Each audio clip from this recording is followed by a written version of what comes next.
नमस्कार दोस्तों। Last video में हमने लग्न व लग्नेश के महत्व को समझा था कि किस प्रकार से हम अपने शरीर, व्यक्तित्व, स्वरूप, रंग, स्वास्थ्य, चरित्र व अन्य कई कारकत्वों के बारे में लग्न से ही जानकारी हासिल कर सकते हैं। लग्न से ही हमारे कॉन्फिडेंस लेवल का भी पता चलता है। लग्न का कारक भाव सूर्य होता है। आज हम यहाँ पर जानेंगे कि जब लग्न का स्वामी यानी कि लग्नेश किसी भाव में स्थित होता है तो उसका क्या फल होता है। यानी कि आज हम लग्नेश के 12 भावों में फलों के बारे में जानेंगे। सबसे पहले हम पहले भाव को समझते हैं। जब लग्न का स्वामी लग्न में ही यानी कि प्रथम भाव में स्थित होता है तब ऐसा जातक जीवन में बहुत सफलता हासिल करता है। ऐसा जातक दीर्घायु, सोच विचार कर निर्णय करने वाला होता है। उसका स्वास्थ्य भी उत्तम रहता है।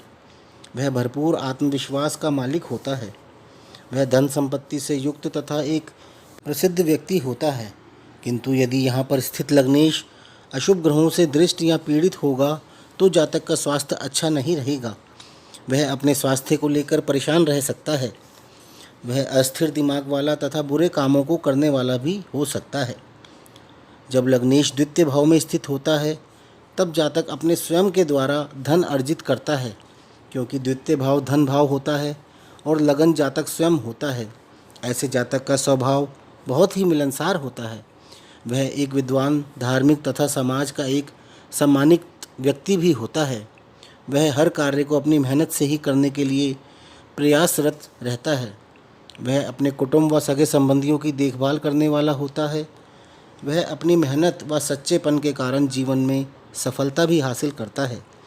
लग्नेश की पीड़ित अवस्था लग्नेश के शुभ प्रभावों में कमी लाती है। जब लग्नेश तृतीय भाव में होता है तो जातक के लिए यह भी एक अच्छा योग है, क्योंकि यह भाव हमारे कलात्मक कार्यों का व पराक्रम का भाव होता है। इसलिए यह जातक के कलात्मक कार्यों के लिए भी अच्छा योग होता है। ऐसा जातक एक बहुत ही साहसी व हिम्मती व्यक्ति होता है। वह एक संगीतकार व कलाकार भी हो सकता है। वह एक गणितज्ञ भी हो सकता है। ऐसा जातक अपने जीवन काल में बहुत ही प्रसन्न रहने वाला, भाग्यशाली व सम्मानित व्यक्ति होता है। वह अपने द्वारा किए गए कार्यों से अपना व अपने माँ बाप का नाम रोशन करता है। वह धन संपत्ति से युक्त, विद्वान व खुशहाल व्यक्ति होता है। यदि यहाँ पर लग्नेश की अवस्था पीड़ित होती है तो जातक में पराक्रम की कमी होती है, जिस कारण से वह जीवन में कुछ भी नहीं कर पाता और सारे सुखों से वंचित रह जाता है। जब लग्नेश चतुर्थ भाव में होता है तो यह जातक के सारे सुखों के लिए एक बहुत अच्छा योग होता है, क्योंकि लग्न एक केंद्र भी है और त्रिकोण भी है और चतुर्थ भाव केंद्र का भाव होता है। इसलिए यह संबंध केंद्र व त्रिकोण का एक बहुत ही महत्वपूर्ण राजयोग बनाता है। यहाँ पर स्थित लग्नेश जातक को धन संपत्ति व सारे सुख प्रदान करता है। जातक को अच्छी शिक्षा व समाज में प्रसिद्धि भी प्राप्त होती है। जातक की माता का स्वास्थ्य भी उत्तम रहता है तथा जातक के अपनी माता से बहुत ही अच्छे संबंध रहते हैं तथा उसे अपनी माता का सहयोग भी प्राप्त होता है। जातक को अपने पिता व भाई बहनों से भी सहयोग मिलता है। चतुर्थ भाव बुद्धि का कारक है और लग्न शरीर को दर्शाता है।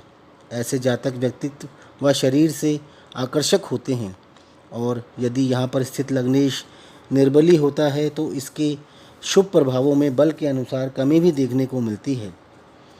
जब लग्नेश पंचम भाव में होता है तो यह भी एक बहुत ही अच्छा शुभ योग होता है, क्योंकि यह केंद्र व त्रिकोण का संबंध होता है। ऐसा जातक बहुत ही विद्वान व प्रसिद्ध बनता है। ऐसे जातक में भरपूर कलात्मक क्षमता होती है। ऐसे जातक का पिता एक प्रसिद्ध व्यक्ति भी होता है। ऐसे जातक अपने जीवन काल में बहुत ही सुखी जीवन व्यतीत करते हैं। वह शासक का प्रिय रहकर बहुत सी धन संपत्ति के स्वामी भी बनते हैं तथा सभी सुखों को भोगते हैं। ऐसे जातक को अपने माता पिता से भी पूर्ण सहयोग प्राप्त होता है तथा ऐसा जातक धार्मिक व शुभ कार्यों को करने वाला व हर कार्य को बारीकी से समझ परख कर करने वाला होता है। जब लग्नेश षष्ठम भाव में होता है तो यह शुभ योग नहीं माना जाता है और यदि यहाँ पर स्थित लग्नेश अशुभ ग्रहों से युक्त व दृष्ट हो तो यह स्थिति जातक के स्वास्थ्य के दृष्टिकोण से शुभ नहीं मानी जाती। ऐसा जातक कर्जे में डूबा भी रह सकता है तथा शत्रुओं व मुकदमों से परेशान भी हो सकता है। किंतु यदि छठे भाव में स्थित लग्नेश बली होता है वह जातक के लिए शुभ भी हो सकता है। वह जातक को समृद्धि दिलाने वाला भी होता है। और यदि यहाँ पर स्थित लग्नेश अधिक बली है तो ऐसा जातक सेना में या चिकित्सा के किसी क्षेत्र में किसी उच्च पद पर भी हो सकता है। जब किसी जातक की कुंडली में लग्नेश सप्तम भाव में होता है तब यह एक अच्छा योग कहा जाता है, क्योंकि सप्तम भाव में स्थित लग्नेश की दृष्टि लग्न पर यानी कि अपने भाव पर होती है। ऐसा जातक जीवन के प्रारंभ से ही सारे सुखों को पाने लगता है। उसके जन्म के पश्चात परिवार में भी सुख व समृद्धि आने लगती है। लग्नेश की यह स्थिति जातक के स्वास्थ्य के लिए भी बहुत शुभ मानी जाती है। उसके अपने माँ बाप, भाई बहन व सगे संबंधियों से बहुत अच्छे संबंध होते हैं। जब किसी जातक की कुंडली में लग्नेश अष्टम भाव में होता है तब यह बहुत शुभ नहीं माना जाता। किंतु यदि लग्नेश बली होकर इस भाव में स्थित होता है तो जातक बहुत ही धार्मिक विचारों वाला, विद्वान और एक प्रसिद्ध व्यक्ति होता है। क्योंकि यह अचानक लाभ या हानि का भी भाव है तो यहाँ पर स्थित बली लग्नेश जातक को किसी पुश्तैनी प्रॉपर्टी या विरासत में मिले धन जैसा अचानक लाभ भी कराता है।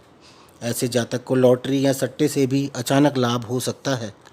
किंतु यहाँ पर स्थित लग्नेश यदि कमज़ोर अवस्था में होगा या अशुभ ग्रहों से युक्त या दृष्ट होगा तो यह योग जातक को गुप्त, गंभीर या असाध्य रोग भी दे सकता है।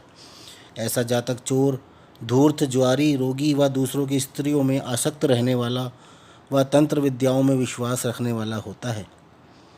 जब किसी जातक की कुंडली में लग्नेश नवम भाव में होता है तब भी यह एक बहुत ही शुभ योग होता है, क्योंकि यह केंद्र व त्रिकोण का एक बहुत ही शुभ संबंध होता है। ऐसा जातक बहुत ही धार्मिक स्वभाव वाला, शिक्षित, अत्यंत बुद्धिमान तथा भाग्यवान होता है तथा उसके अपने पिता से बहुत ही अच्छे संबंध होते हैं तथा उसे अपने पिता से पूर्ण सहयोग व पैतृक संपत्ति व धन की प्राप्ति होती है। ऐसा जातक बहुत सोच समझकर कार्य करने वाला होता है। वह एक बहुत ही समझदार व्यक्ति भी होता है। उसे अच्छी पत्नी व योग्य संतान प्राप्त होती है।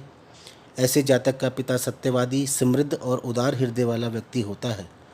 किंतु यदि यहाँ पर स्थित लग्नेश नीच का होता है या कमज़ोर अवस्था में होता है तो जातक को भाग्य का साथ, पिता का साथ नहीं मिलता। ऐसे जातक की धर्म में भी आस्था नहीं होती। वह ज़्यादातर दुखी रहता है और लोगों की निंदा का पात्र भी बनता है।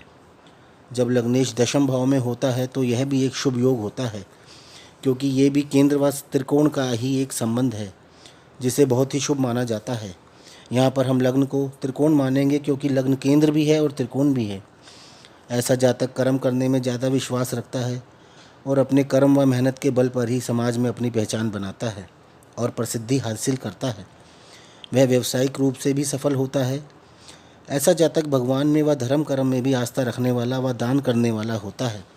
वह अपने जीवन काल में उच्चतम पद भी प्राप्त करता है। ऐसे जातक को पैतृक संपत्ति का भी सुख प्राप्त होता है तथा वह अपनी मेहनत से व अपनी कमाई से भी धन व संपत्ति एकत्रित करता है। वह समाज का एक प्रसिद्ध व धनी व्यक्ति होता है। किंतु यदि लग्नेश कमज़ोर स्थिति में होता है तो जातक को या तो पैतृक संपत्ति नहीं मिलती या उसके लिए बहुत दुख झेलने पड़ते हैं तथा वह समाज में अपनी पहचान भी नहीं बनवा पाता है। जब लग्नेश एकादश भाव में होता है तो जातक के अपने बड़े भाई बहन व मित्रों से संबंध अच्छे होते हैं तथा उनसे जातक को हर कार्य में सहयोग भी प्राप्त होता है। ऐसे जातक को अपने ससुर से भी कई कार्यों में तथा व्यवसाय में भी सहयोग प्राप्त होता है। ऐसा जातक धन संपत्ति युक्त, सुखी, अच्छे वाहनों से युक्त, समाज में प्रसिद्ध व समृद्ध होता है। जब लग्नेश द्वादश भाव में होता है तो यह अशुभ योग माना जाता है, क्योंकि यह व्यय का भाव होता है। यह हॉस्पिटल का भाव तथा बीमारी का भी भाव होता है। यहाँ पर स्थित लग्नेश के कारण जातक का स्वास्थ्य अच्छा नहीं रहता। वह अधिकतर बीमार ही रहता है। उम्र बढ़ने के साथ साथ उसके रोगों में भी वृद्धि हो सकती है। किंतु ऐसा जातक धार्मिक हो सकता है, क्योंकि यह मोक्ष का भी भाव है। इसलिए तीर्थ स्थलों की यात्रा करने की रुचि ऐसे जातक में हो सकती है और ऐसा जातक डॉक्टर भी हो सकता है। तो दोस्तों, ये थे लग्नेश के 12 भावों में फल। इससे भी आप काफ़ी जानकारी ले सकते हैं। और आपको यदि ये वीडियो पसंद आता है तो इसको लाइक अवश्य करें। साथ ही हमारे चैनल को आप सब्सक्राइब भी कर सकते हैं, जिससे कि आपको हमारे सारे वीडियोज़ का नोटिफिकेशन मिल सके। धन्यवाद।